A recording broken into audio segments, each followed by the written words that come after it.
अच्छा चलो हम लोग, यार ये तो अपडेटेड नहीं है आई थिंक।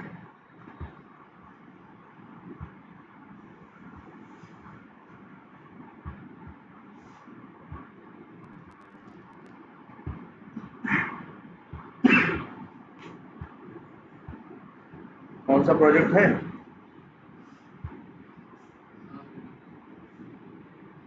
यही है ना?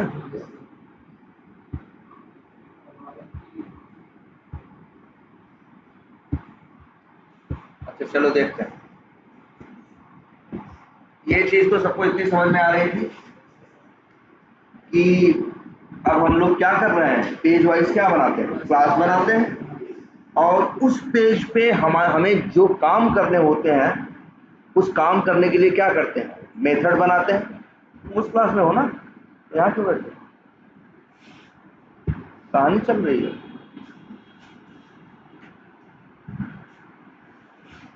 हाँ क्या बता रहे थे? हाँ क्या, एक्सपोर्ट क्लास क्या, लॉगिन पेज। तो हम लोग क्या कर रहे हैं, पेज वाइज क्या बनाते हैं, क्लास बनाते हैं और पेज वाइज क्लासेस के अंदर उस पेज पे जो फंक्शनैलिटीज होती हैं वो क्या बनाते हैं, मेथड बनाते हैं। और फिर इसके बाद तुमको भी पता है कि हर पेज वाइज मेथड के अंदर हमें क्या चाहिए भाई, हर पेज वाइज मेथड के अंदर तुम्हें पेज का क्या चाहिए, ऑब्जेक्ट चाहिए, तभी तो तुम कुछ कर पाओगे। तो उसके लिए फिर हमने ये जुगाड़ बनाया था कि यार हर पेज वाइज मेथड में ऑब्जेक्ट भेजने से अच्छा है, ये सिस्टम, ये सेटिंग हमने कहां से कर दी थी, कंस्ट्रक्टर से। हमने कंस्ट्रक्टर बना दिया, वहां पैरामीटर दे दिया। अब सिंपल सी बात है, कोई भी इस क्लास का ऑब्जेक्ट बनाएगा तो सबसे पहले क्या चलेगा, कंस्ट्रक्टर चलेगा।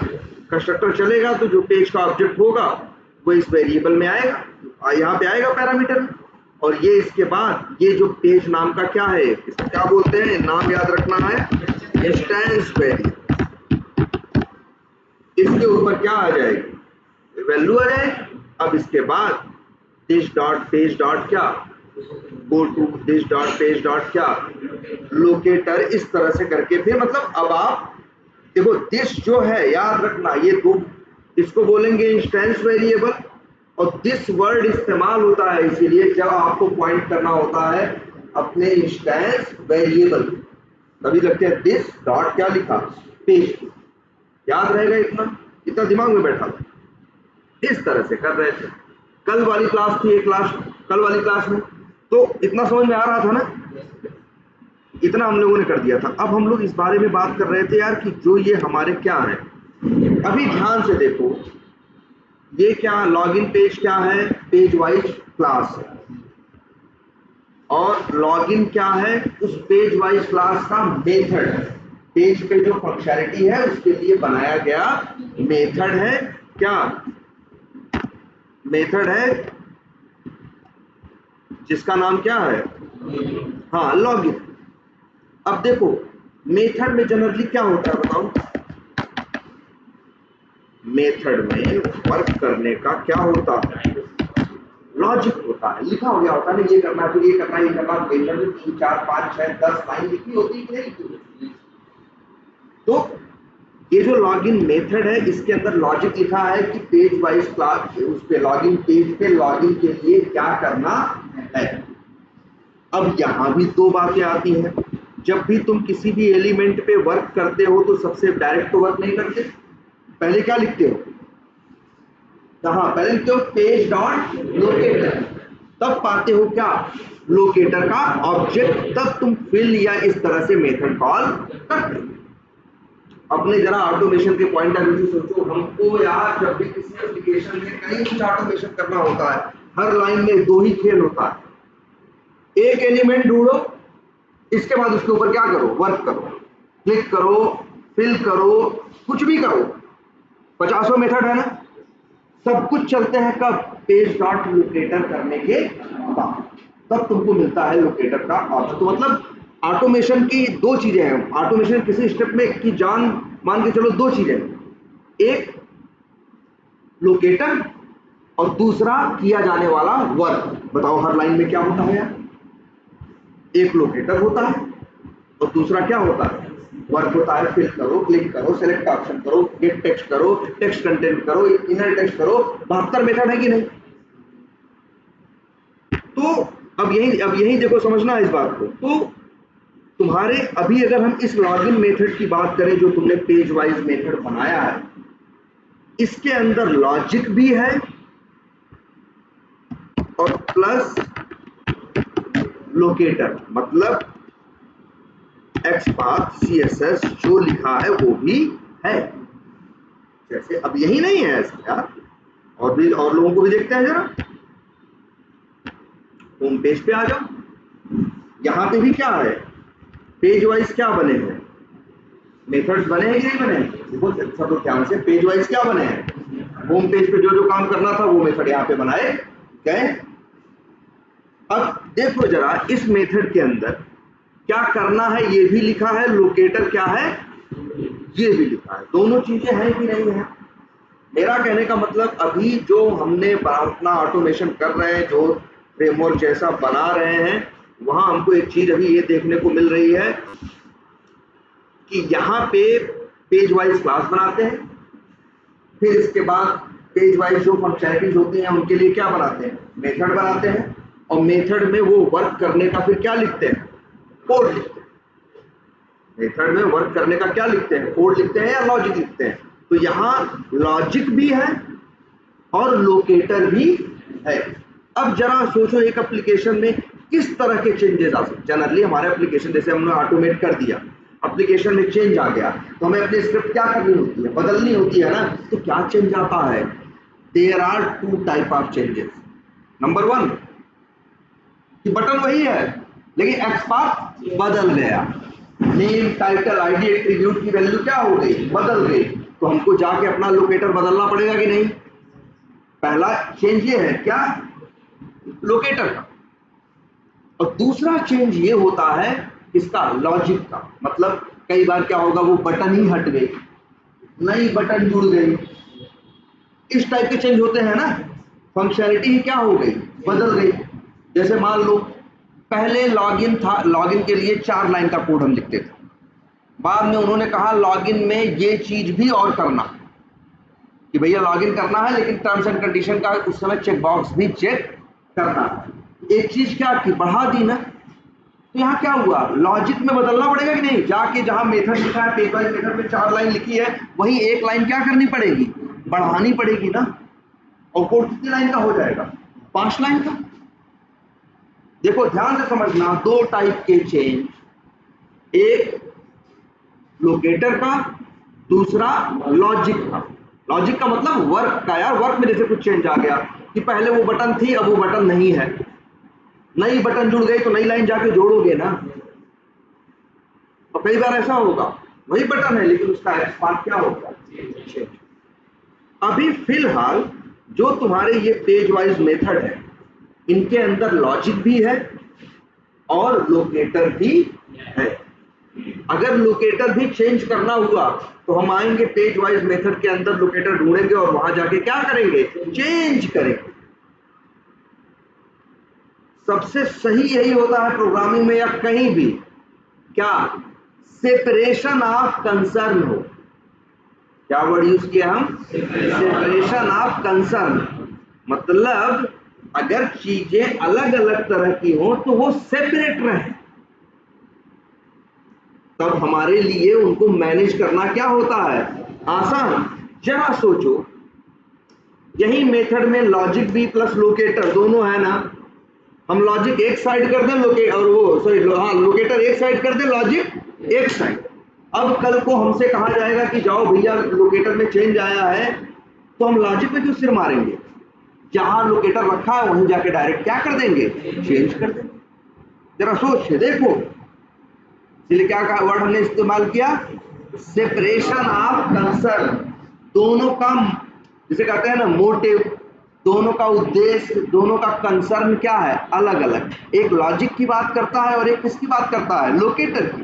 तो इसी पेज ऑब्जेक्ट मॉडल में फिर लोगों ने ये टेक्निक इस्तेमाल की। यार ऐसा क्यों न करें, हम यूजर नेम नाम का एक क्या बना रहे हैं, इंस्टेंस वेरिएबल।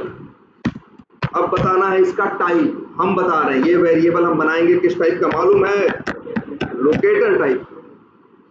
और इसके बाद भाई और कर दिया इस तरह से, 1 मिनट ऐसे।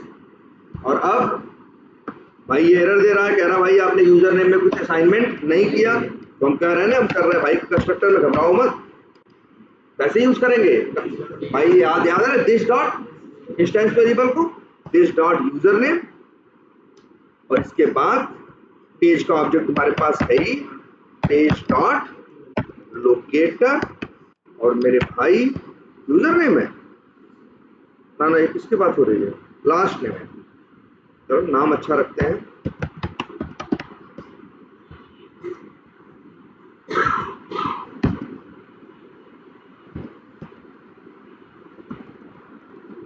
देखो देखो भैया एकदम अच्छे से, 1 मिनट,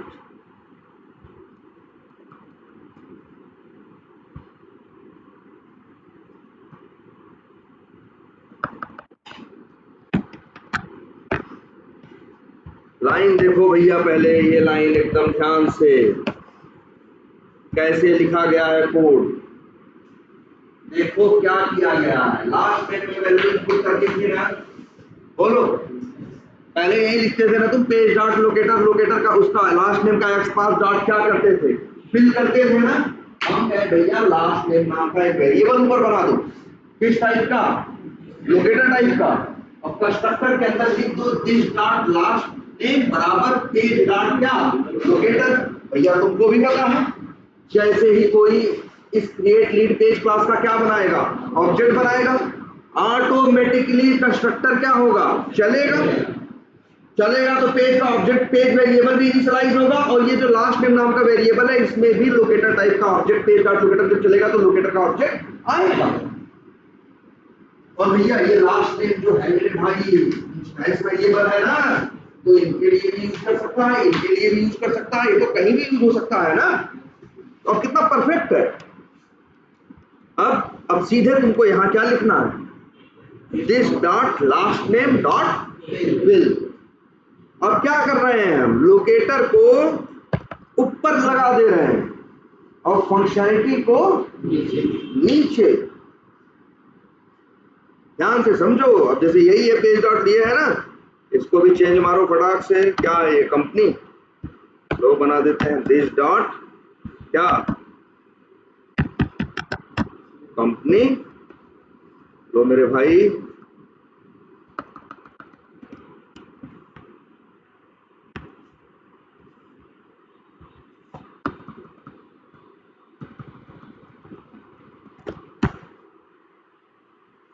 और फिर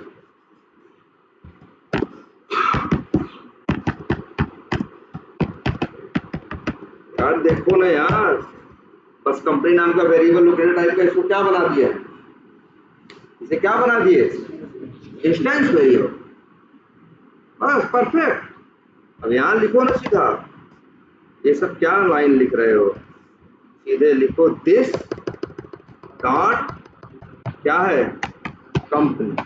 तुम ये बताओ, कंपनी वेरिएबल जिसमें कोई वैल्यू कोई ऑब्जेक्ट नहीं डाला जा रहा है, जब कंस्ट्रक्टर चलेगा तो ऑब्जेक्ट आएगा ना मेरे भैया, बोलो ऑब्जेक्ट आएगा कि नहीं आएगा। तो बस ये लास्ट नेम में लास्ट नेम का ऑब्जेक्ट आएगा, कंपनी में किसका ऑब्जेक्ट आएगा, कंपनी के लोकेटर का ऑब्जेक्ट आएगा, एकदम परफेक्ट काम करेगा। और सबसे अच्छी बात देखो, अब अपनी स्क्रिप्ट देखो, पेज वाइज मेथड में कहीं लोकेटर है, अब फंक्शनैलिटी एक साइड, लोकेटर एक साइड। कल को तुम्हें अपने एप्लीकेशन में जब लोकेटर एक्सपाथ में चेंजेस होंगे, लोकेटर में चेंजेस होंगे, तो तुम्हें नीचे जाके मेथड्स में ढूंढने की जरूरत उनको नहीं है, वो एक साइड ऊपर कायदे से लगा के रखे गए हैं। तुम्हारे लिए मैनेज करना, मेंटेन करना क्या होगा, आसान होगा। और जब तुम्हें चेंजेस करने होंगे किसमें, जब तुम्हें फंक्शनल चेंजेस करने होंगे, जहां फंक्शनैलिटी में, लॉजिक में मेथड के कुछ क्या आया होगा, चेंज आया होगा, तो वहां तुमको भैया लोकेटर से लेना देना नहीं है, डायरेक्ट यहां करो ना। तो बस यही जो है, एक मिनट देखो, समझो, ये इतने से ही पूरी पिक्चर दिख जाती है। ऐसे करना है, ध्यान से देखो, बहुत कार्य देखो, दिख रहा है। अब ऐसे ही देखो भैया, इंप्लीमेंट करो यार, हैं?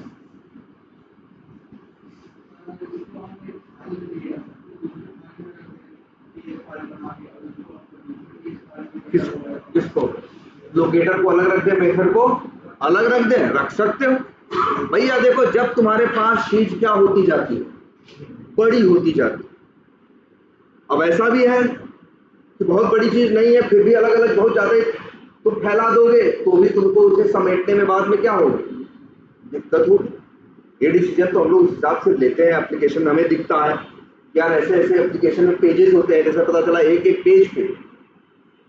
पेज पे 50-50 लोकेटर, 60-60, 70-70, 80-80 क्या है हाँ, या 50-60 लोकेटर है। अब 60 लोकेटर बनाओगे तो एक एक में उसका नाम लिखना, एक एक में उसका क्या लिखना, 60 बनाना, फिर 60 को ये करना, 120 लाइन यही लग जाएगा। फिर नीचे बनाओगे मेथड, बहुत बड़ा होता है। तो कई बार लोग ऐसा करते हैं जिनके यहाँ इस तरह से रहता है, वो लोग क्या कर देते हैं, लोकेटर को क्या कर देते हैं, अलग कर देते हैं, अलग फाइल में रख देते हैं, टीएस फाइल में, और फंक्शनैलिटी को किस में रख देते हैं, अलग में। और कुछ इसमें ऐसा जुगाड़ भिड़ा देते हैं कि जब ऑब्जेक्ट बनाएंगे तो उसका भी क्या होगा, बन जाएगा, इनिशियलाइज हो के मतलब काम होना स्टार्ट हो जाएगा। लोग ऐसा करते हैं, ठीक है। लेकिन फिलहाल तुमको यही जगह जगह दिख रहा है, तुमको इसी तरह से इंप्लीमेंट करना। क्लियर? अच्छा ये देखो सर। हाँ हेलो सर। हाँ बोलो यार। अरे जो सर एक कंस्ट्रक्टर के अंदर लास्ट नेम है, कंपनी है, तो क्या पेज डॉट लोकेटर वो लास्ट नेम में असाइन हो रहा है? क्या दिस डॉट, जो कंस्ट्रक्टर के अंदर है पेज डॉट लोकेटर जो हाँ एक्सपाथ है, तो हाँ क्या वो लास्ट नेम में असाइन हो रहा है? वेरिएबल है ये लास्ट नेम? बिल्कुल। जो ये दिस डॉट लास्ट नेम है, ये जो दिस डॉट लास्ट नेम है, ये क्या है, एक इंस्टेंस वेरिएबल है। जैसे ही कंस्ट्रक्टर चलेगा, ये लाइन चलेगी पहले क्या, पेज डॉट लोकेटर, तो पेज ऑब्जेक्ट का लोकेटर मेथड चलेगा। लोकेटर मेथड में 10 लाइन 15 लाइन का कोड होगा, वो कोड चलेगा, फिर वो कोड रिटर्न करके देगा क्या, लोकेटर का ऑब्जेक्ट, और वो लोकेटर का ऑब्जेक्ट किस पे आएगा, लास्ट नेम। अब तुम मत सोचो ये last name point, this dot last name है ना, ये लास्ट नेम किसको पॉइंट कर रहा है, किसको कर रहा है, इंस्टेंस वेरिएबल। लेकिन तो सर जब माना ऐसा, जो सर इंस्टेंट वेरिएबल है लास्ट नेम, हाँ इंस्टेंस वेरिएबल है, और जो हाँ कंस्ट्रक्टर के अंदर दिस डॉट लास्ट नेम है, वो तो हाँ इक्वल रहता है ना, हाँ, दोनों दो बराबर रहते हैं। बिल्कुल वही। हाँ, जो तुम यहाँ लास्ट नेम लिखे हो, जो इंस्टेंस वेरिएबल है, ये जो दिस डॉट, देखो दिस वर्ड का यूज ही तुम इंस्टेंस वेरिएबल के लिए करते हो। मान लो इसी कंस्ट्रक्टर के अंदर आओ और तुम एक वेरिएबल लेट करके बनाओ, लेट एक्स बराबर 100। अब इस x के लिए आप दिस वर्ड का यूज नहीं करोगे, दिस वर्ड ही इस्तेमाल होता है किसके लिए, इंस्टेंस वेरिएबल, या जिसको बोलते हैं क्या, ऑब्जेक्ट वेरिएबल। ठीक है।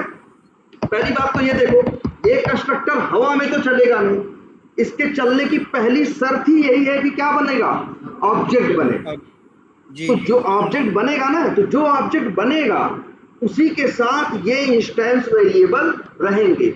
जो इन वेरिएबल में ऑब्जेक्ट इनिशियलाइज होंगे, वो भी उसी ऑब्जेक्ट के इन्हीं वेरिएबल्स में इनिशियलाइज होंगे। वही तो है। जैसे ही देखो, अच्छी एक बात और, इसीलिए नाम इसका क्या है, कंस्ट्रक्टर। तुम सोचो अगर ये लाइन न लिखी जाए किसी तरीके से, अभी जो एरर आ रही है, इस एरर को हटा दिया है जुगाड़ मेरे पास, हम चाहें तो इस एरर को क्या कर सकते हैं, हटा सकते हैं। लेकिन ये बताओ, अब अगर इस क्लास का ऑब्जेक्ट बनाओगे, ऑब्जेक्ट में 3 वेरिएबल रहेंगे, पेज भी रहेगा, क्या रहेगा, लास्ट नेम भी रहेगा, और क्या रहेगा, कंपनी भी रहेगा।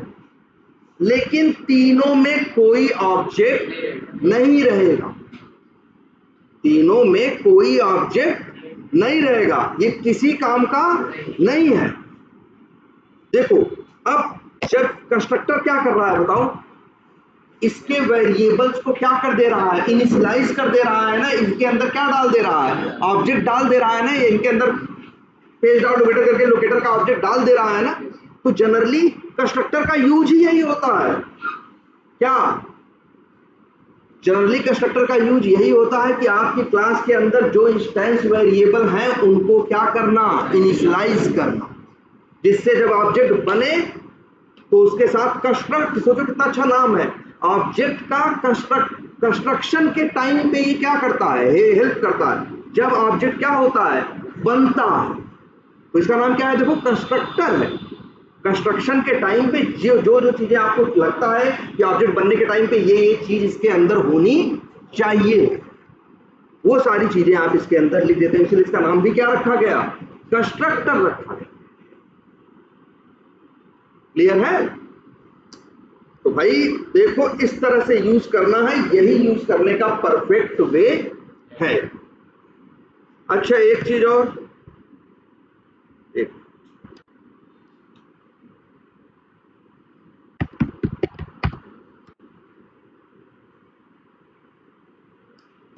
क्या दिख रहा है भाई, कॉन्स्ट हम नहीं लिख पा रहे ना, कॉन्स्ट हम नहीं लिख पा रहे क्योंकि ये क्या है, लेट कॉन्स्ट हम लोग यूज करते थे कहाँ, फंक्शन के अंदर कोई वेरिएबल है, मेथड के अंदर कोई वेरिएबल है, या डायरेक्ट जेएस या टीएस फाइल के अंदर कोई वेरिएबल है, तो उसके लिए हम लोग यूज करते थे क्या, लेट और कॉन्स्ट। लेकिन जो ये हमारे नॉन स्टैटिक वेरिएबल होते हैं इनके लिए हम लेट और कॉन्स्ट, या सॉरी जो हमारे इंस्टेंस वेरिएबल हैं इनके लिए लेट और कॉन्स्ट का यूज हम नहीं करते।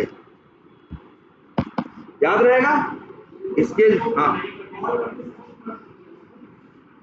जैसे कॉल करते समय देखो, कॉन्स्ट वर्ड का यूज कब करते हो, वेरिएबल कॉल करने के टाइम पे नहीं, वेरिएबल बनाने के टाइम पे। कॉन्स्ट और लेट कब यूज होते हैं, जब आप वेरिएबल को क्या कर रहे होते, या आप एक प्लेस होल्डर बना रहे होते, आप प्लेस होल्डर को आप चाहते हो कि आप प्लेस होल्डर की वैल्यू या एड्रेस क्या हो सके, चेंज हो सके, तो आप बना देते हो उसको वेरिएबल। आप चाहते हो कि उसकी वैल्यू चेंज, प्लेस होल्डर की वैल्यू चेंज ना हो सके, तो आप बना देते हो उसे क्या, कॉन्स्ट। वेरिएबल के साथ एक और नाम चलता है यार, क्या, प्लेस होल्डर। वेरिएबल क्या करता है यार, होल्ड ही तो एक जगह, एक एड्रेस, एक वैल्यू को क्या करता है, होल्ड करके रखता है ना। बस वेरिएबल वो होता है, लेट वाला वो होता है जो जिसके प्लेस होल्डर की वैल्यू क्या हो सकती है, चेंज हो, लेकिन कॉस्ट में चेंज नहीं हो। लेकिन मेरे भाई ये हमारे सामने जो है ये इंस्टेंस वेरिएबल है, यहां मेरे भाई लेट कॉस्ट आपको लिखने की जरूरत नहीं है।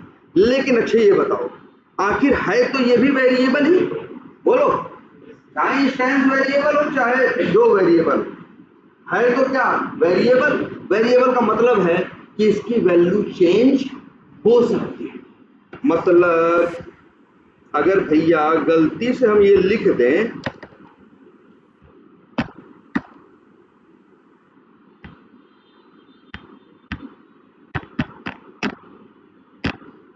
लो मेरे भाई कोई एरर, मतलब अगर यहां हम गलत पे सही डाल दें, कोई एरर नहीं आई ना।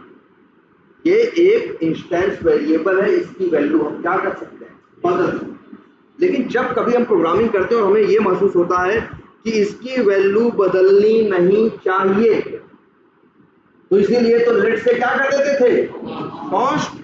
और वही कंसेप्ट दे रखा है इंस्टेंस वेरिएबल के में जावास्क्रिप्ट वालों ने, नेट पे दिखेगा क्या, बिल्कुल क्या, रीड ओनली, इस तरह। अब रीड ओनली कर दो,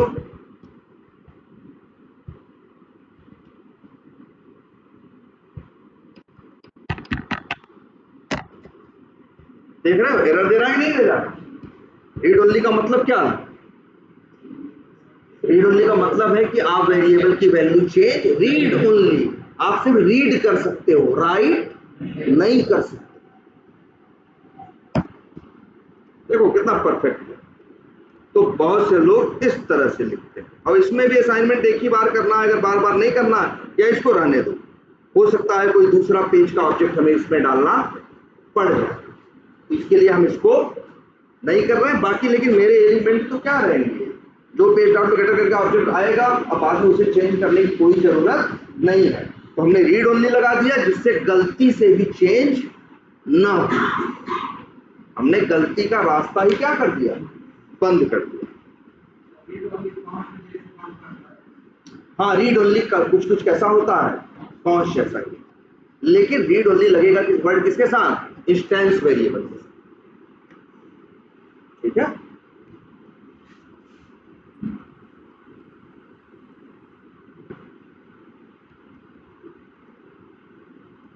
यहां आप क्या कर सकते हो, वैसे एक अंतर और भी होता है।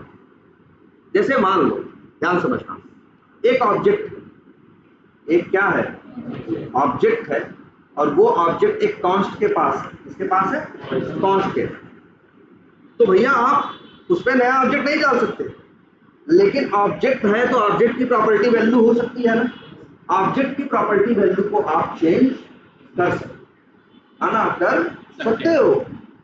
कॉन्स्ट का मतलब है कि नया ऑब्जेक्ट नहीं डालोगे, एक ऑब्जेक्ट है और ऑब्जेक्ट के पास जानते हो प्रॉपर्टी वैल्यू होती है, ऑब्जेक्ट डॉट लिखो प्रॉपर्टी का नेम बराबर, कुछ बदल दोगे तो वैल्यू क्या हो जाएगी, बदल जाएगी। तो कॉन्स्ट में ऐसा कर सकते हो, रीड ओनली में ऐसा, रीड ओनली का मतलब है बस इसके जो भी फीचर्स हैं वो रीड करने के लिए, पढ़ने के लिए, इनकी वैल्यू निकाल के इस्तेमाल करो, इनकी वैल्यू या अंदर कुछ भी चेंज करने के चक्कर में मत पड़ो। ठीक है यार, देखो फाइनल स्ट्रक्चर है यही। अब आपको ये भी बता दिया गया कि रखा क्यों गया है कि भाई लोकेटर एक साइड, फंक्शनैलिटी एक साइड। अब एकदम ये परफेक्ट कह सकते हैं। देख लो भाई,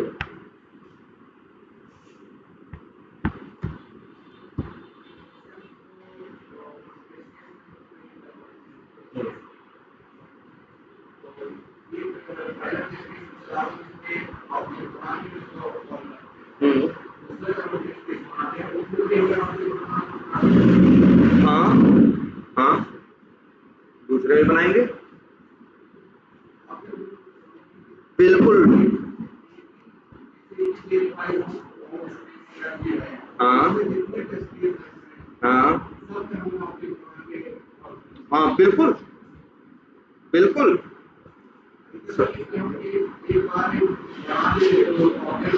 यार लेकिन तब ये भी रहेगा, अभी तुम्हारा हमारा करते भी क्या है, जब एक टेस्ट केस चलता है तो ब्राउजर लॉन्च करता है, अंतिम में बंद होता है तो ब्राउजर क्या कर देता है, क्लोज कर देता है। मान लो एक ऑब्जेक्ट तुम बचा के रख भी दिए, कोई ऑब्जेक्ट तुमको लगेगा ना कि सर जी ऑब्जेक्टवा कहाँ बना दो, ऊपर बना दो, ऐसे बना दोगे तो क्या रहेगा ये भाई, ये वेरिएबल फिर ऊपर भी यूज होगा और कहाँ यूज होगा, नीचे भी यूज होगा।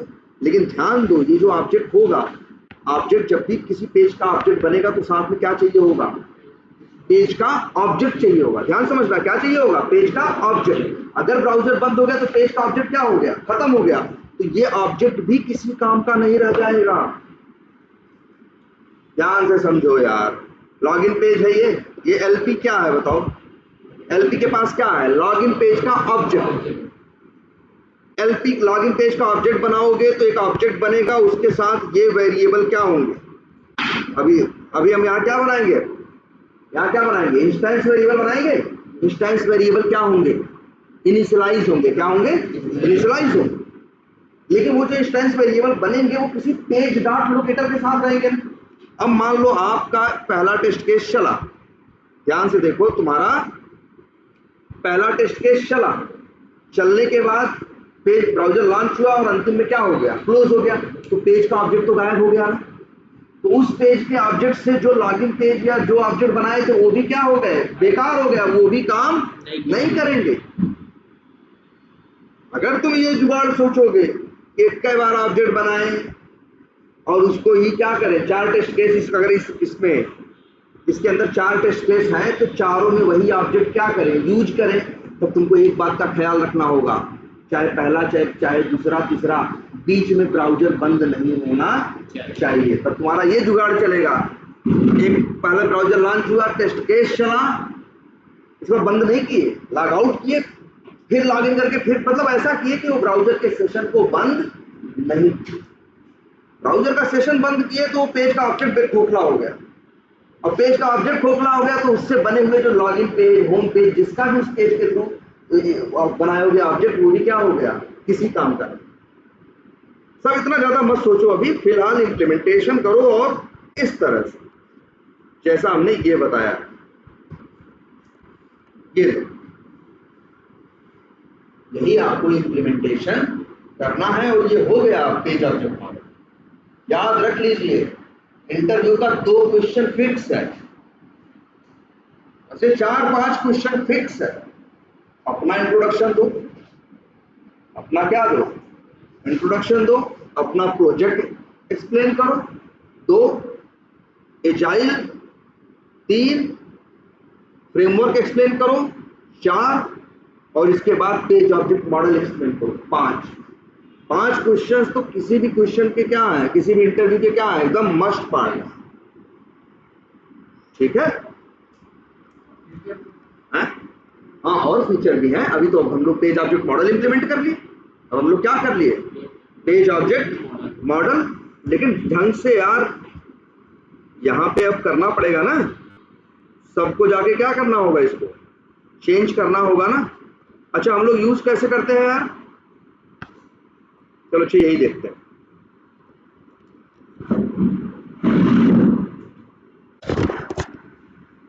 ये देखो पेज ऑब्जेक्ट मॉडल इस तरह से बन गया है ना, सब कुछ सही है। और अच्छा यार कौन सा क्या क्या पड़ेगा, अभी जो हम किए थे वो कहाँ,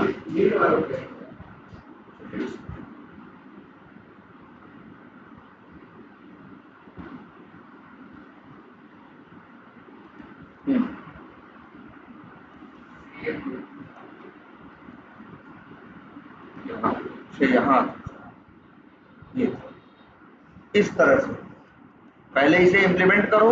और तब भी हम लोग क्या कर रहे हैं, this dot last name dot fill, इस तरह से कर रहे हैं। अब एक तरीका और भी, कई बार लोग ऐसा करते हैं, ध्यान से देखना, अपना मेथड बना लेते हैं। देखो क्या बना रहे हैं, क्या बना रहे हैं देखना, ऐसे एक मेथड बना रहे हैं। मेथड का नाम क्या रखें, कुछ भी रख सकते हैं। जैसे मान लो टेक्स्ट बॉक्स में वैल्यू डालना है तो उसके लिए हम मेथड बना रहे हैं, उसका नाम क्या रखा है, इनपुट बना दिए। और इसमें रख लिए एक पैरामीटर, एक क्या रख लिए, पैरामीटर, क्या क्या पेज का ऑब्जेक्ट, और दूसरा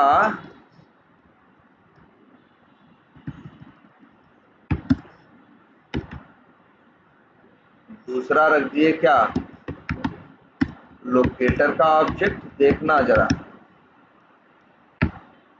और तीसरा रख दिए क्या, वैल्यू, और क्या रख दिए, स्ट्रिंग।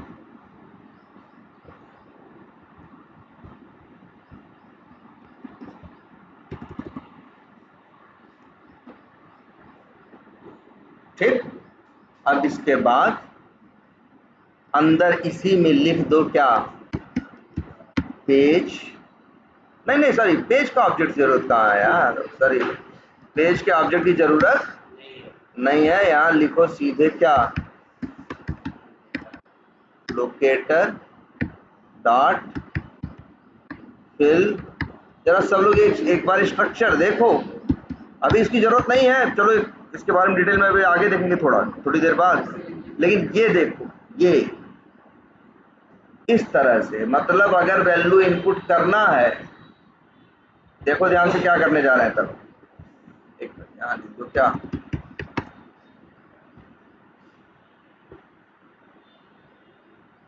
दिस डॉट, या यहाँ पे लिख दो, यहाँ लिख दो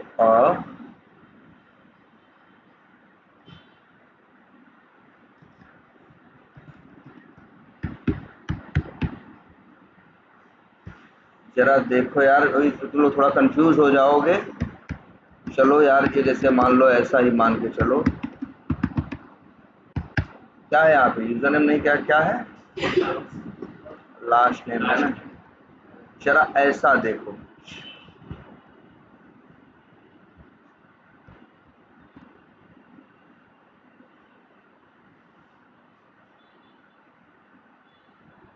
कहाँ बना दिया है हमने, अरे सॉरी, ना पेज की जरूरत नहीं है। अवेट है, इनपुट नाम का फंक्शन कॉल कर रहे हैं, 1 minute, this dot last name, और ये मांग रहा है, अब क्यों एरर दे रहा भाई, फाइंड नेम इनपुट इंस्टेंस में, अच्छा हाँ यार,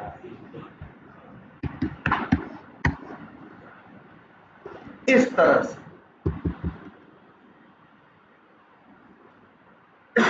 लेकिन चलो अभी रहने दो, इसमें कंफ्यूज मत हो। सबसे पहले तो ये क्या करो, सबसे पहले तो ये इम्प्लीमेंटेशन करो जो हम लोगों ने यहाँ पे करके रखा, एकदम वैसे ही यहाँ पे भी बनाएंगे। यहाँ पे भी 35-40 मेथड बनाएंगे, और नेक्स्ट क्लास में वही स्टार्ट करेंगे, क्या वही मेथड जो 35-40 क्या बनाएंगे हम लोग, 40-45 क्या 100 क्या बनाएंगे मेथड। मतलब यहाँ देखो, जैसे अभी हम क्या कर रहे हैं, this dot last name dot क्या कर रहे हैं, फिल ना। ये फिल किसका मेथड है, प्ले राइट वालों का है कि नहीं है। ये फिल मेथड हमने नहीं बनाया, प्ले राइट वालों का मेथड है, हम उसे क्या कर रहे हैं, कॉल कर रहे हैं। अब हम ये करेंगे कि हर काम करने के लिए फिल हो, चाहे टेक्निक हो, चाहे ड्रॉप डाउन में वैल्यू सिलेक्ट करना हो, कुछ भी हो, वो हम क्या करेंगे, अपना मेथड हम खुद बनाएंगे। अपना मेथड हम क्या बनाएंगे, खुद बनाएंगे, और उस मेथड, वो मेथड जगह जगह क्या करेंगे, कॉल करेंगे। उन्हीं मेथड्स को हम लोग बोलेंगे क्या, जेनरिक मेथड। क्या बोलेंगे, जेनरिक मेथड या यूटिल मेथड, वो बोलेंगे। लेकिन चलो वो देखते हैं। लेकिन सबसे पहले तो ये इतना इंप्लीमेंट करना है। अब आप रीड ओनली का भी मतलब समझ गए, रीड ओनली लिखिए इस तरह से, और इसके बाद इसको यहाँ पे, अब जब टेस्ट केस है इसको क्या करिए, एकदम इसी पैटर्न पे सारे टेस्ट केस, 5, 6, 7, 8 टेस्ट केस क्या करो, ऑटोमेट करो। क्लियर है। और तो जरा यार इसको तुम लोग इम्प्लीमेंट कर लो। और पेज ऑब्जेक्ट मॉडल के भाई बताए भी थे, पेज ऑब्जेक्ट मॉडल के कुछ बेनिफिट्स बताए थे, वो सब याद रखना है। पेज ऑब्जेक्ट मॉडल यूज करके जब टेस्ट केस ऑटोमेट करोगे तो वो क्या होगा, रीडेबल होगा, मेंटेनेबल होगा, इजी टू क्या होगा, ये सब बेनिफिट है। इजी टू क्या होगा भाई, देखो, और मेन फीचर तो लिखे ही नहीं, क्या होगा, कोड क्या हो जाएगा, रिड्यूसेबल, भाई पेज वाइज रहेगा, जिस जगह उसकी जरूरत पड़ेगी वहां हम इसे क्या करेंगे, वहां हम क्या करेंगे, इसको कॉल करेंगे। तो क्या होगा, रियूजेबल होगा, क्या होगा, रियूजेबल होगा, रीडेबल होगा, मेंटेनेबल होगा, और इजी टू यूज होगा। कितने बेनिफिट मिल रहे हैं। और एक चीज ये, इजी टू चाहे ट्रेस वर्ड यूज करो या easy to track word use करो, क्या कर रहे हैं, इजी टू ट्रेस, मतलब जब कोई चीज एप्लीकेशन में बदलेगी या एप्लीकेशन में फेल होगी तो तुम तुरंत जान जाओगे कि कहां जाके हमें क्या करना है, चेंज करना है, क्योंकि वो भी एक पेज होगा और उसके लिए यहाँ पेज वाइज क्लास बना होगा जहां पे उस पेज से रिलेटेड कोड लिखा होगा। पूरे एप्लीकेशन, पूरे टेस्ट केसेस में तुम्हें सिर मारने की जरूरत नहीं। ठीक है, यूज करने में भी अच्छा है, पढ़ने में भी अच्छा है, मेंटेन करने में बढ़िया है ना, और रीयूजेबिलिटी भी दे रहा है, और इजी टू ट्रेस ना। डिसएडवांटेज का मतलब यही है कि थोड़ा कॉम्प्लेक्सिटी क्या हो गई, बढ़ गई। डिसएडवांटेज के नाम पे यही कहोगे तो थोड़ा सा क्या होगा, कॉम्प्लेक्सिटी क्या हो जाएगी, बढ़ जाएगी। भाई अब ये भी तो सोचो, पहले 10 टेस्ट केस ऑटोमेट कर रहे थे तो टेस्ट केस के लिए टीएस फाइल बनाते। आज उन्हीं टेस्ट केस, मान लो तुमको 50 मॉड्यूल थे, एक एक मॉड्यूल में 10 10 12 12 15 15 टेस्ट केस था, तो तुम 50 टीएस फाइल बना दिए और 50 में क्या कर देते, ऑटोमेट कर देते, तो 50 में काम चल जाता। अब आज अगर तुम्हारे एप्लीकेशन में 500 600 टेस्ट केस हैं, 50 मॉड्यूल है, तो उसमें 200 250 क्या होंगे, पेज भी तो होंगे। तो 200 250 टीएस फाइल अब बनाओगे ना यार, जो कि पहले बनाने की जरूरत नहीं थी, बोलो। लेकिन नहीं बनाओगे तो भी फंस जाओगे। यही कहोगे थोड़ी सी कॉम्प्लेक्सिटी क्या हो जाएगी, इंक्रीज हो जाएगी। बट ये कॉम्प्लेक्सिटी मतलब व्हाट टू टेक है भाई, हाँ ठीक है हम करेंगे, लेकिन अब जैसे मान लो कब नहीं करेंगे। मान लो एक एप्लीकेशन है जिसमें ज्यादा टेस्ट केसेस ही नहीं है, कुछ एक फ्लो है, 10-5 टेस्ट केस है, वही ऑटोमेट करके देना है, तो वहां ज्यादा नौटंकी करेंगे तो समय नौटंकी करने में चला जाएगा ना। पता चला क्लाइंट कह रहा है 3 दिन में ये हमें ऑटोमेट करके दो, हमें फ्रेमवर्क होना चाहिए, ये 10 चीजें, ये 10 करके दे दो बस। तो अब हम लगे वहां फ्रेमवर्क को पूरा ड्रामा नौटंकी करने लगे उसके साथ, तब हम 3 दिन में दे पाएंगे चीज। तो ऐसी जगहों पे साइड है। लेकिन एक एप्लीकेशन जनरली ऑटोमेशन का मतलब होता है कि एप्लीकेशन ये बड़ा एप्लीकेशन होगा, ये काफी टाइम तक चलेगा, काफी टाइम तक इस पे ऑटोमेशन होगा, इसीलिए जनरली हम लोग पेज ऑब्जेक्ट मॉडल इम्प्लीमेंट करते ही करते हैं। क्लियर है ये? ठीक है, एक काम करो तुम लोग, पहले जरा एक बार इतना इंप्लीमेंट करो, सब लोग यही हो ना अभी, हाँ तो इतना इंप्लीमेंट करो। और क्या बताएं तुम लोगों को यार, देखो वैसे कुछ चीजें बता देते हैं कि क्या क्या करना है। जैसे अब हमें अगला काम जो करना है वो करना है, एक तो करना है क्या, डेटा मैनेजमेंट। दूसरा याद रखना ये वर्ड क्या, जेनरिक मेथड्स बनाने। जेनरिक मेथड भी बोलते हैं या क्या बोलते हैं, यूटिलिटी, या ये लिख देते हैं वेब यूटिलिटी मेथड्स। ये 2 जरूरी काम हमको अभी पहले करना, और पहले इसे करना, जेनरिक मेथड, और इसके बाद फिर क्या, डेटा का मैनेजमेंट देखना है। हाँ अभी एक चीज और मिसिंग, और वो क्या, वैलिडेशन के बारे में भी नहीं यार, मैच करेंगे ना, एक्सपेक्ट बताए हैं ना, एक्सपेक्ट का इस्तेमाल करके हम लोग मैच करेंगे ना, तो उसके बारे में ये 3 चीज का और अरेंजमेंट करना, ये 3 चीज का अरेंजमेंट और करना है इस फ्रेमवर्क में। पेज ऑब्जेक्ट मॉडल है ही, है ना, और बाकी चीजें ये, अच्छा हाँ कुछ बिफोर आफ्टर वाले फीचर भी यूज करने हैं। क्या यूज करने हैं, बिफोर आफ्टर वाले फीचर्स यूज करने हैं।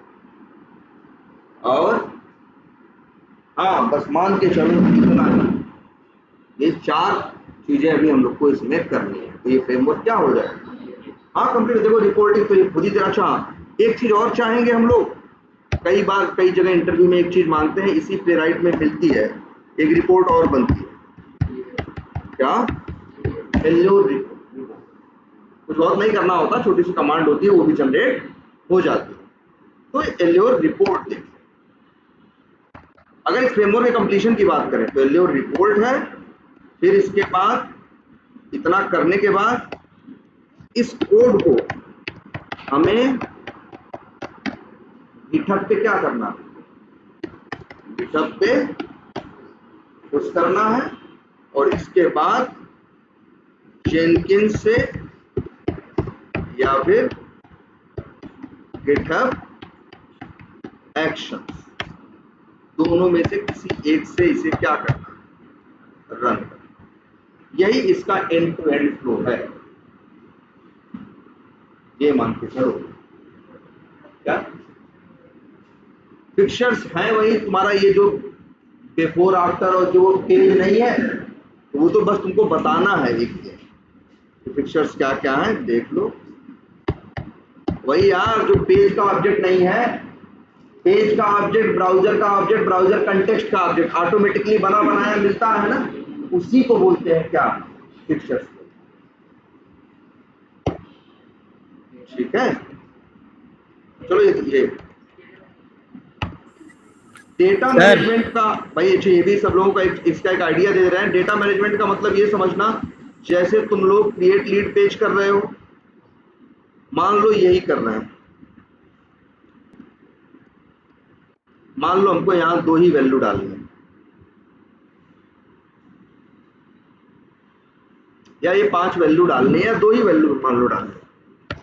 तो अभी फिलहाल हमको ये बताओ, वैल्यू जो डाल रहे हो यहाँ पे, अभी तुम लोग यहाँ वैल्यू खुद लिखे हो ना, तुम ज्यादा से ज्यादा ये सोच सकते हो कि सर हम यहाँ क्या बना देंगे, पैरामीटर।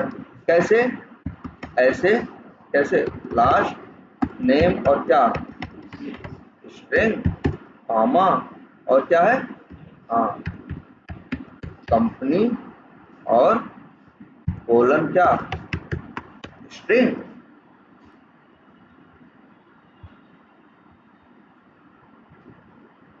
अब क्या होगा भाई, इसको लास्ट नेम और यहाँ क्या लिख दें। देखो इसका क्या फायदा मिलेगा बताओ।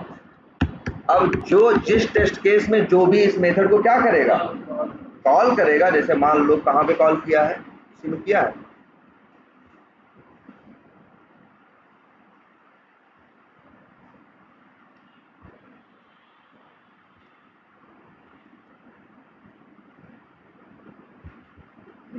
क्या नाम, क्या नाम है इसका,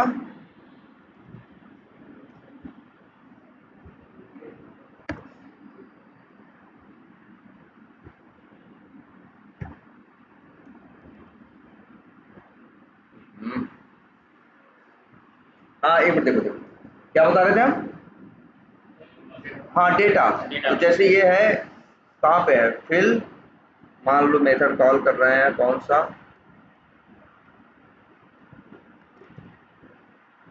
यही है ना।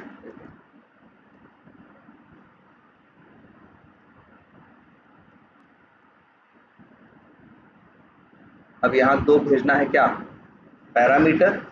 तो पहला लास्ट टाइम मान लो ये क्या भेजे थे, पहला पैरामीटर यादव,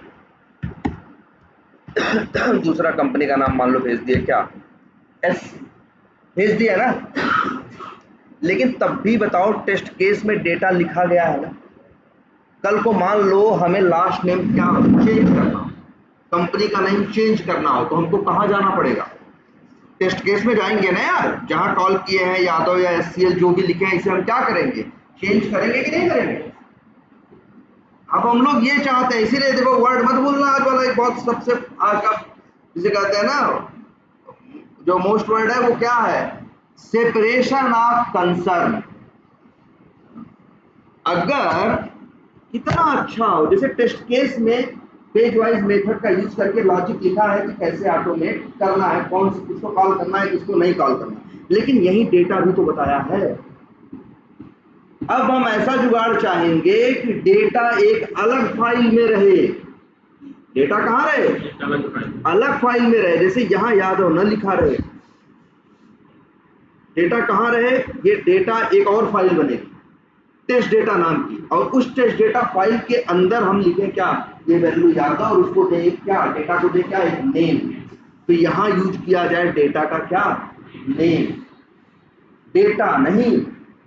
मतलब मेरा कहने का क्या है, कल को भविष्य में अगर डेटा क्या हो, कोई कहे कि भाई नहीं जाओ लास्ट नेम क्या कर दो, चेंज कर दो, या कंपनी नेम क्या कर दो, चेंज कर दो, तो तुमको ध्यान से सुनना, तो तुमको इस टेस्ट केस में आने की जरूरत नहीं।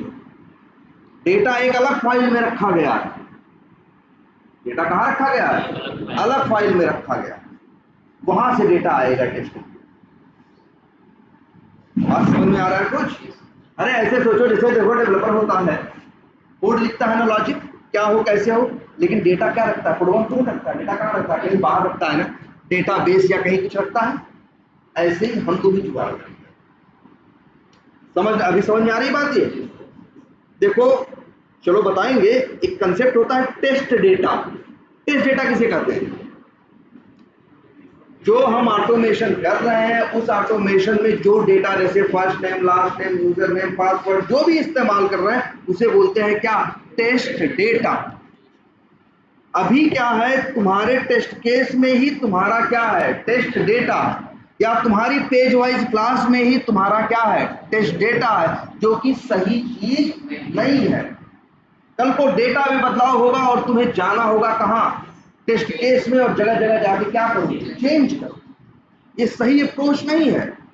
अप्रोच सही ये है कि हम डेटा रखने के लिए भी अलग से फाइल बनाएंगे। डेटा रखने के लिए भी हम क्या बनाएंगे? अलग से फाइल बनाएंगे, और उस फाइल में हम डेटा क्या करेंगे? रखेंगे। उस फाइल में हम लोग डेटा क्या करेंगे? रखेंगे। और कोड जब चलेगा तो डेटा यहां नहीं रहेगा, डेटा वहां से उठ के आएगा। डेटा अभी जुगाड़ ऐसा बना देंगे कि डेटा क्या होगा? वहां से उठ के आएगा। मतलब डेटा यहां जैसे यादव नहीं लिखा रहेगा, यहां लिखा रहेगा लास्ट नेम डेटा, ये लिखा रहेगा। और इसका डेटा कहां रखा रहेगा? किसी दूसरी फाइल में। ऐसा सेटिंग करेंगे कि ये जब चलेगा, इसका पढ़ेगा तो जाएगा, उस फाइल से डेटा लेके आएगा और अपना काम करेगा। अब फायदा क्या होगा? कल को अगर बदलना होगा, जैसे लास्ट नेम की वैल्यू यादव थी, तो यहाँ तो लिखी ही नहीं, तो यहाँ इसको क्यों खोल रहे हो भाई? इसको क्यों खोल रहे हो? हम सीधे जाएंगे कहाँ? उसी डेटा वाली फाइल के अंदर, वहां लिखा होगा लास्ट नेम डेटा बराबर यादव। वहां से यादव से चेंज करके XYZ या जो करना होगा क्या करेंगे? कर देंगे। बात समझ में आ रही कुछ? मतलब यही है फ्रेमवर्क। फ्रेमवर्क का मेन जान यही है क्या? Separation of concern. डेटा एक साइड, लॉजिक एक साइड, पेजेस एक साइड, लोकेटर एक साइड है। तुम्हारे लिए अब उसको मैनेज करना, यूज करना, सब कुछ क्या होगा? आसान होगा यार। अब उसी में घाल मेल कर दोगे जब ना, वहीं पे वो भी वहीं पे टट्टी पेशाब सब कर दिए हो, तो फिर क्या होगा? उसी में तुम्हें क्या होगी? बाद में समस्या होगी। जब उसी एक ही जगह पे ये भी डाल दिए, वो भी डाल दिए, वो भी डाल दिए, तो तुम्हें कुछ भी चेंज करना होगा तो वहां क्या करना होगा? जाना पड़ेगा। इसलिए क्या है? डेटा अलग, टेस्ट अलग, पेज वाइज क्लासेस अलग, लोकेटर ऊपर, एलिमेंट नीचे, रिपोर्ट अलग जगह जा रही है। कॉन्फ़िगरेशन के लिए playwright.config कौन है? TS। और काम करने के लिए अभी नहीं बनाए हैं आप जेनरिक मेथड अलग। जेनरिक मेथड बनाने का क्या फायदा होगा मालूम है? सबसे बड़ा देखो, अब ये तो बता दें हम एक चीज, प्लेराइट में उतने जेनरिक मेथड की जरूरत पड़ती नहीं है। जेनरिक मेथड के बिना भी प्लेराइट वालों का काम चल जाता है, क्योंकि जेनरिक मेथड के थ्रू हम लोग अपने कस्टम मेथड बनाते थे। लेकिन ये खुद ही सब कुछ बना के मैक्सिमम दे दिया, कुछ मान लो बनाना भी पड़े। लेकिन जरा सोचो, ऐसा कभी कभी होता है, मान लो हम प्लेराइट पे ऑटोमेशन कर दिए, 300 टेस्ट केस थे, ऑटोमेट कर दिए प्लेराइट और जावास्क्रिप्ट पे। एक दिन मेरा क्लाइंट आया, कहा प्लेराइट नहीं यूज करना है, क्या करो? साइप्रस यूज करो। क्या यूज करो? साइप्रस टूल पे यूज करो। तब अब 300 टेस्ट केस फिर से ऑटोमेट करना पड़ेगा। जो ऑटोमेट किए हो किस पे किए हो? प्लेराइट पे। अब कह रहा है किस पे? सबको माइग्रेट कर दो। वर्ड इस्तेमाल क्या करेगा? माइग्रेट, चेंज कर दो। किस पे? साइप्रस पे। बोलो कितना टाइम लोगे? तो तुम कहोगे भैया जितना उसमें लगा था लिखने में उतना ही लगभग फिर मन लगेगा। मान के चले 10-20% कम समय लगेगा, एक्सपार्ट काम आ जाएगा, लेकिन तब भी 80% एफर्ट लगेगा। लेकिन अगर वो समझदार आदमी होता, प्लेराइट का जब फ्रेमवर्क बनाया था तो उस टाइम पे जेनरिक मेथड वाले कंसेप्ट का यूज किया होता, वो कहता कि ये जो 300 टेस्ट केस हैं, हार्डली 10 या 5% एफर्ट में हम टूल ही बदल देंगे। जो 300 टेस्ट केस प्लेराइट में किए थे वही 300 टेस्ट केस चलाओगे, साइप्रस में भी बढ़िया से काम करेंगे, दूसरा कोई टूल ले आओ उस पर भी काम करेंगे। लेकिन ऐसा तभी कर पाते जब जेनरिक मेथड क्या किए होते? इंप्लीमेंट किए। नहीं करते तब फंस जाते। क्योंकि हम लोग साथ ऐसा हुआ, हम लोग पहले जावा सेलेनियम पे ऑटोमेशन करके रखते, बाद में हम लोगों से कहा गया उसको जावा और प्लेराइट पे कर दो, तो टूल ही पूरा बदल गया। लेकिन हम लोग समझ, सौभाग्य ये था कि हम लोग जेनरिक मेथड बना के काम किए, तो हम लोग पूरा माइग्रेट कर दिए सेलेनियम से किस पे? प्लेराइट पे। और हार्डली 5 to 10% एफर्ट से लगा। जबकि सोचो तो पूरा टूल ही बदल गया, पूरी कहानी ही बदल गई, लेकिन फिर भी बड़े कम मेहनत में माइग्रेशन कंप्लीट हो गई। ठीक है,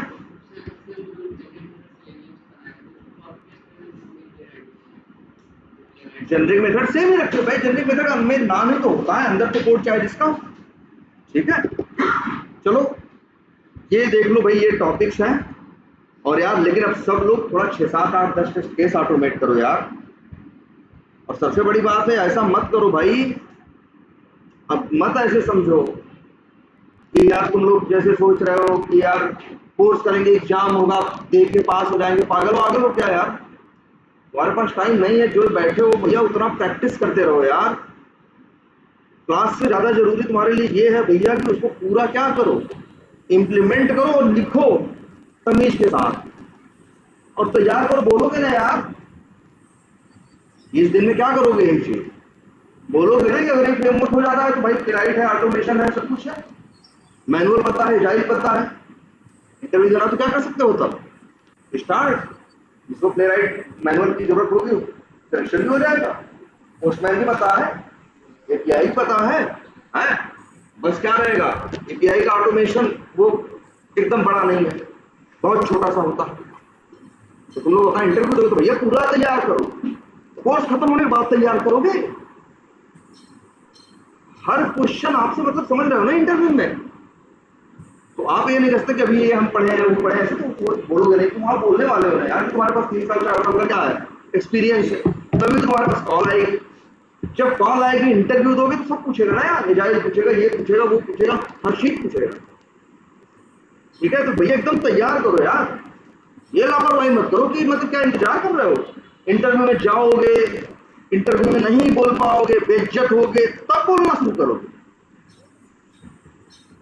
सोच के देखो, नहीं बोलना आएगा तो बेइज्जत तो हो गए ना यार। तुमको पता है सारे क्वेश्चन पूछने क्या वाले, तुम्हें ये पता है इस क्वेश्चन की प्रोबेबिलिटी कितनी है कि ये क्वेश्चन 90% टाइम पूछा रहे, और तुम बताओ वही इंटरव्यू में तुम बोल ले, तुम्हारी हिम्मत ना पड़ रही तो तुम्हें जूते से मारा जाएगी, चप्पल से। जब तुम्हें पता है यही पूछा जाएगा, यही तैयार करना है, बताया भी है, वीडियो भी है, और भी पढ़ सकते हो, पूछ सकते हो, सब कुछ। इसके बाद भी अगर तैयार होकर के नहीं बैठोगे तो तुम बताओ, तो तुम बताओ अपने बारे में ना यार, तुम्हारे साथ क्या किया जाए। सब पता है कि यही पूछेंगे, ऐसे पूछेंगे, तो तैयार करो भाई। अब क्या वेट कर रहे हो, खत्म हो जाएगा फिर तैयार करो, अभी से ही तैयार करो। खत्म होने का वेट भाई, तुम्हारा टाइम मतलब यार, तुम लोग क्या कर रहे हो हमको तो नहीं पता यार। यहाँ आके बैठ के हम तो भैया मेरा इंतजार मत करो, आगे एहसान नहीं कर दे रहे हो यार। आगे 9 बजे बैठ रहे हो तो भैया पढ़ो ना यार। कौन सी तुम्हारे पास चीज की कमी कहाँ है, तुम्हारे पास कितना टास्क है यार। तुम लोग क्या सोच रहे हो कोर्स खत्म करने आए हो, तब करके इम्प्लीमेंट करके पूरा देखना है, बोलना है मेरे भाई। सब पता है तुम्हें, अब क्यों नहीं बोल रहे भाई। लिखिन सब फेल है, लोग बहुत ज्यादा क्या है इस चीज को लेके स्ट्रिक्ट है, बहुत ज्यादा क्या कर रहे हैं, देख रहे हैं ध्यान से। बोलना है आपको, कोई विकल्प नहीं है। सारे क्वेश्चन बताए तैयार करो भाई। सर क्वेश्चन तुम्हें, हाँ सर, हाँ